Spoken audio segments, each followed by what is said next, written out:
So, good morning, ladies and gentlemen. It is a great pleasure to see so many of you here, and it is my delight to be in this event that gathered a lot of people. What is missing? I think I'm missing representatives of the farming community. I think I see only one or two farmers here among us, but still, it is very nice to see that the agricultural industry is the area that attracts now other stakeholders, social groups, for example, consumers. It's nice to hear consumers speaking. It's nice to hear environmental specialists speaking. Today, I'll be talking about agricultural transformation. What will secure the viability, long-term viability of Lithuanian rural communities? So I want to come back from Europe and just focus on Lithuania. Think globally, act locally. That's my motto, and I think this concept is very suitable for our conference. And I would like to focus on one aspect of the Lithuanian language. Lithuanian language is very transformative. And in Lithuania, we have peace. And if you can shift around the letters of the Lithuanian word peace, you can have change. So change happens and peace happens with change. So right now we have very intensive discussions between communities and policymakers because changes are happening very fast and we need to respond really quickly. And today I'm going to speak about agriculture, obviously. And when we're talking about agriculture, a lot of the time you will hear very negative opinions. I, on the other hand, believe that agriculture has moved a really long way. And obviously, every process has troubles, has issues to overcome. But problems are also present opportunities. And that is what I'm going to focus on today, opportunities. So briefly, about the content of my presentation. First of all, demographic challenges. So is Lithuania going to stay the land of farmers? Agriculture transformations, factors behind that, obstacles, opportunities, farm profiles, how the diversity of farms contributes to viability in rural areas, and a look at the Lithuanian farming economy. I'm not going to talk about agricultural policy, that's not my topic, but I've been working in the area for 20 years now. I've contributed to a number of strategies. I've been part of discussions on strategies and policies. And I have to say that we still lack this dialogue and debate among different stakeholders in Lithuania.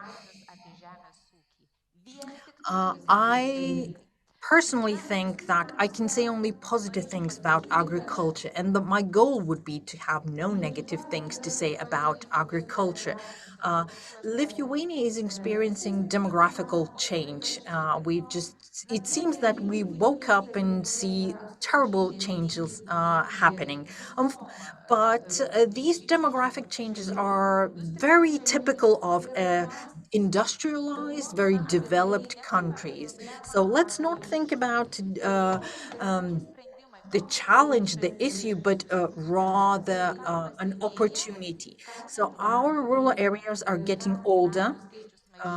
We have less and less people living in rural areas. So you can see here the population density, and you see regions where population density is less than 10 people per 1 square kilometer. So these are tendencies we have to address. So the question is, so who is going to produce our food? How are we going to secure our food supply? So demographic tendencies, demographic trends have affected farming communities, farmers, and the society in general. So more and more farmers in Lithuania are older people, young in young people are not interested in the agriculture. And it's not a bad thing per se, it's not a good thing also, it's just something we have to consider. Um, Demographic changes affected the structure of our farms, so we have less small farms. One of the main reasons behind the lack of small farms is the age of farmers. So, as farmers getting older, they have no people to take over their farms, so small farms are disappearing.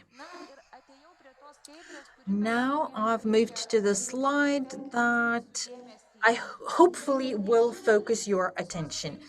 Despite all the criticism, despite all the remarks,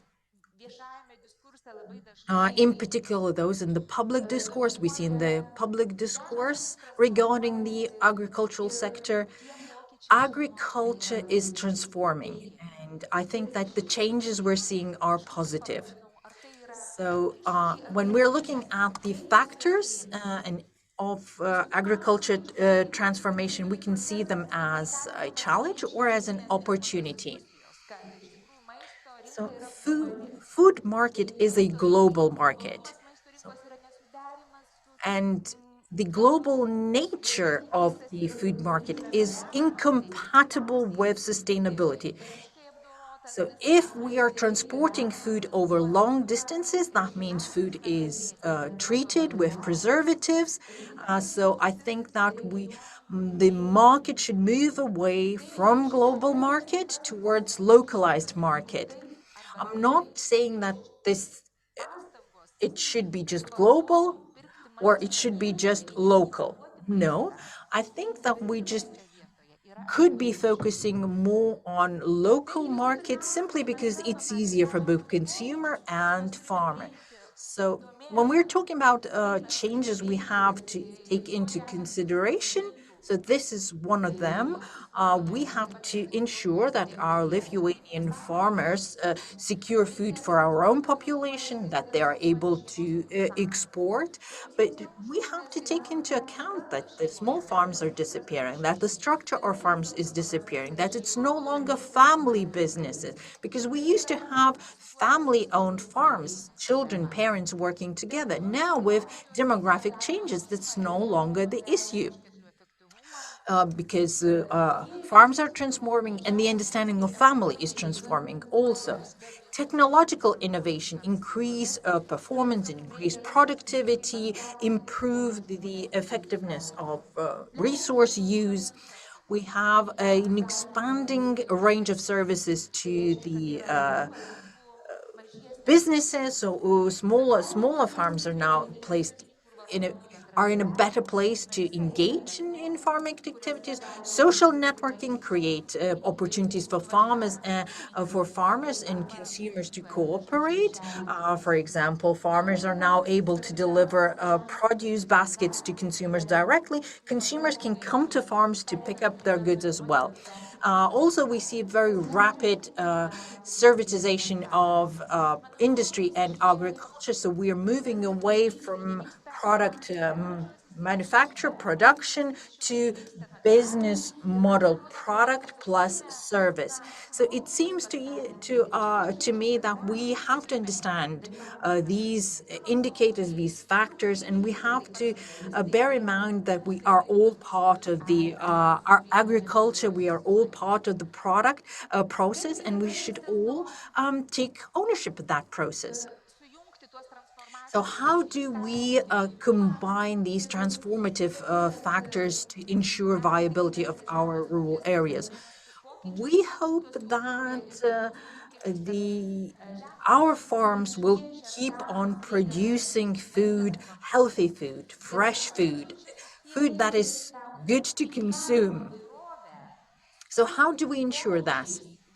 How do we combine the transformations that are going on with our needs? So, what kind of farms are needed in Lithuania? What size are we talking about? How effective this farm should be? A lot of the time, I'm asked what size of a farm is efficient to have in Lithuania.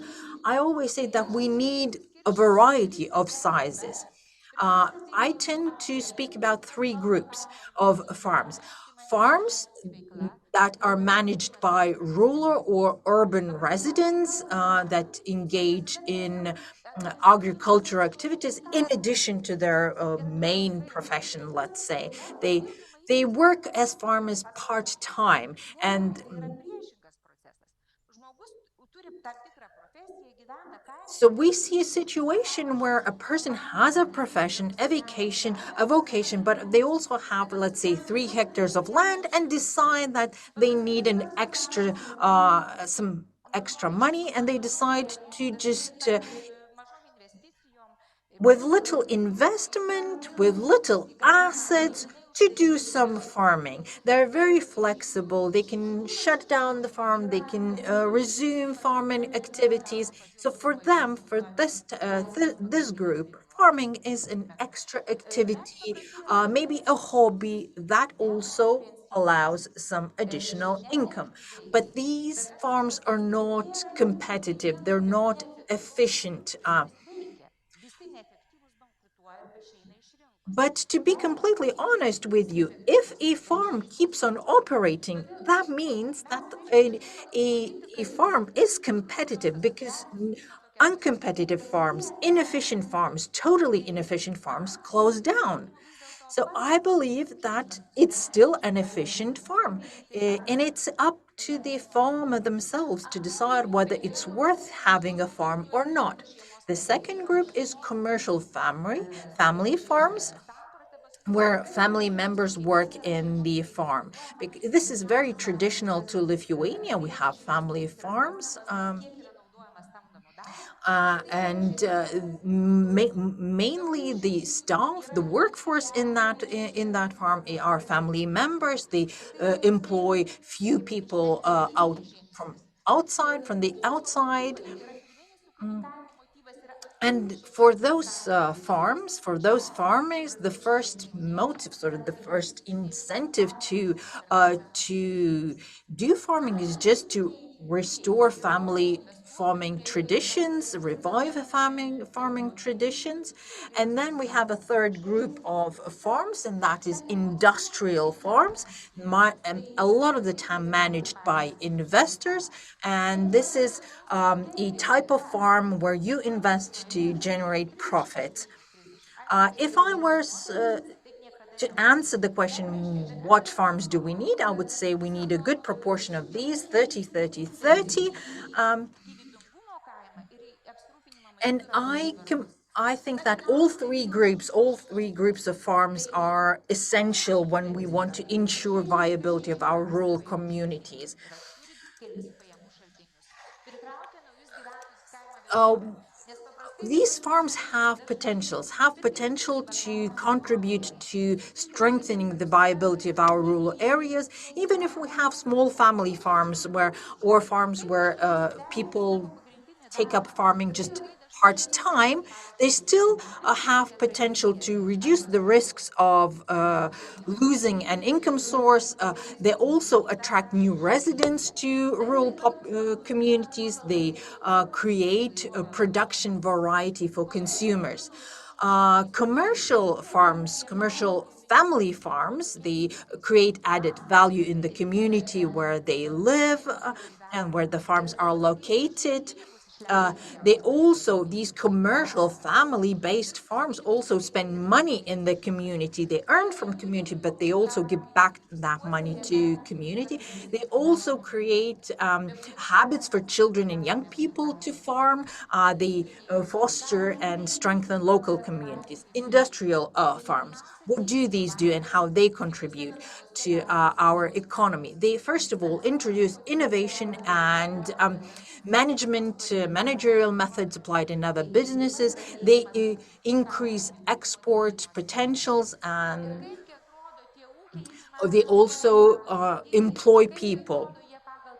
So how do all these three groups of farms look in terms of their contribution to the Lithuanian economy?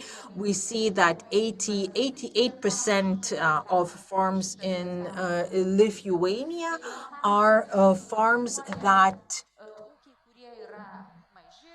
are small, small.